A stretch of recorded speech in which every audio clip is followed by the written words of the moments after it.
Welcome into Steelers Latest, your daily spot for all news and information related to your Pittsburgh Steelers.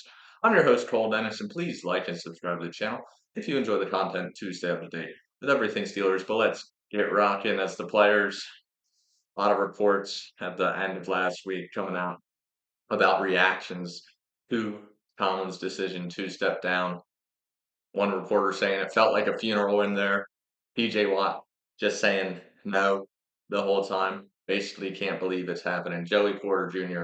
on the verge of tears. A lot of players on the verge of tears during Tomlin's team meeting where he announced he would be stepping away from the team. Another key takeaway is that Tomlin said in the meeting that he loves the guys too much and thinks this is best moving forward for them to get another coach in there.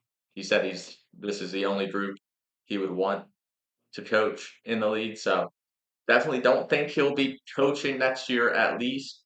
I hope I hope he stays away from returning after he goes to TV for a year. Now none of this is confirmed, of course. Everyone's kind of speculating Tomlin will step into a TV role where he'll, of course, flourish.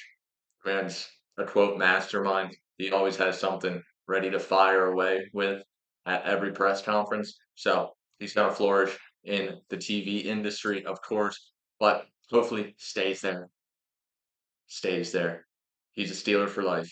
We can't let him go anywhere else. But that's up to him at this point in his career as he stepped away. But a lot of players' reactions just showing how close players that are around Tomlin every day have gotten with him. Of course, players like Cam Hayward and TJ Watt, which have been there for a long time. Joey Porter Jr. basically grew up around Mike Tomlin, basically an uncle to him because Joey Porter Sr., of course, played for the 2005 Steelers team, and even after that. So, where do we go from here? Let's first talk about more staff clearouts. As every assistant coach under Tomlin has been informed that they are free to walk away, and also that they're probably not going to be brought back unless the next head coach desires them to be in the building once again last year. Can't say this is an untraditional move. Mostly when you fire the head coach, he hires the rest of his coaching staff. So, got to get the old message out of the building. Makes complete sense. Gonna be devastating to see some of those long-term coordinators, the defensive back coaches, any position room coaches, all probably kicking the can to go somewhere else. But hopefully, we can bring someone in who can fill out a nice coaching staff. That is one critique about Tomlin. Didn't really have a coaching tree. Not a lot of coaches got opportunities to be a head coach after doing a good job in Pittsburgh because most of the time we were middling, of course. Nothing too spectacular on offense, nothing too spectacular on defense. And even if a defensive coach did have a great year, more than likely everyone gave credit to Tomlin. So he didn't have that coaching tree. Usually you can look at the best teams in the league, and two, one or two of their coordinators are being hired after the season. The Super Bowl winner, usually both their coordinators get poached. So usually you see a lot of movement in someone's coaching staff, people getting hired, especially when you go on a 19-year run where you have no losing seasons. Usually you see people under you get opportunities. That didn't happen with Coach Tomlin. So hopefully the next guy we do bring in can bring in some big names at offensive coordinator, defensive coordinator, which what might not be big names when you first see the signings, see the hirings of these guys, but hopefully they can blossom into something great and, you know, lead the Steelers team to Super Bowl 61 and ring number 7 for the Pittsburgh Steelers, of course. Let's talk about the next coach. Will the Steelers stick with tradition or will they break it? Because tradition says the Steelers are going to go after a young defensive coach, something like Shula, something like that. But is it too modern of a league now to win with defensive coaches? We also saw Mike the Bills head coach. I'm blanking on his name right now. He just got fired. That could be a signing for us or a hiring for us at the head coaching position. I don't think we're gonna go that route. Usually we go with someone getting their first head coaching gig. You look at Bill Cowher and Mike Tomlin. They both got their first head coaching gig with us in Pittsburgh, of course, and they had great long tenures with us. So more than likely, we're gonna be going after someone that it's going to be their first time as a head coach.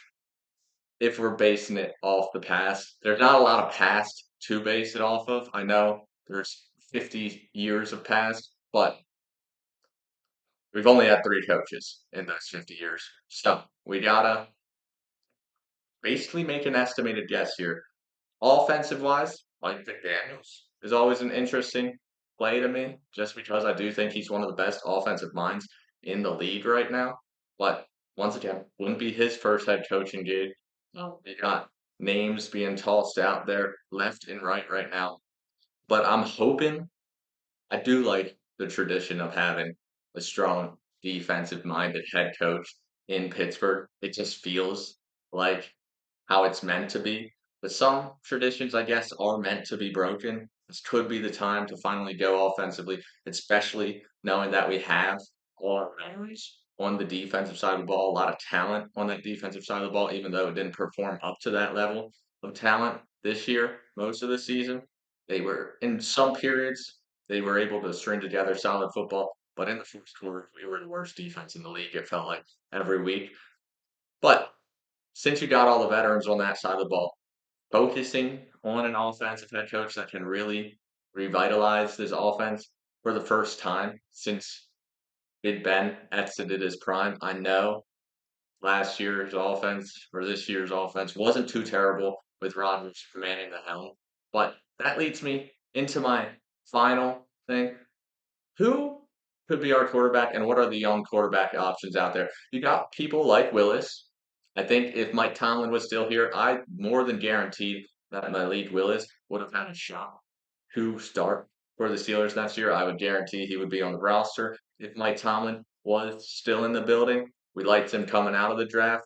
He's been able to string together a couple solid starts in Green Bay now after getting sent into career purgatory right off rip, get drafted by the Titans. But you also got names like Anthony Richardson, someone you could kind of develop. He was very young coming out of the draft, still very young now. Could go out, trade for him. Or someone like Trey Lance on the Chargers right now. Another name that came out of college really young. He didn't really do well in his first couple of career starts, seasons. He hasn't really gotten the chance to start since I think his first three weeks of his career. So a lot of options out there. We could also go after an older guy like Kirk Cousins. That's the worst choice, of course. Let's finally aim younger at the quarterback position. I know last time we did with Kenny Pickett didn't end up too well, but take a risk on one of these three. I think Willis, Richardson, and Lance. Richardson and Lance still a lot of development needs to be done. Willis, he's shown he can do good in a strong offensive system under Matt LaFleur. I think you bring in an offensive-minded head coach, he can really pull out a lot of the talent out of these three guys. I think these three guys are a main contender for players that could be Pittsburgh Steelers next year. So let me know in the comment section below who you would like out of these three guys for to get a chance with the Steelers. That has been it from Steelers Latest. I've been your host, Cole Dennis, and I'll see you tomorrow.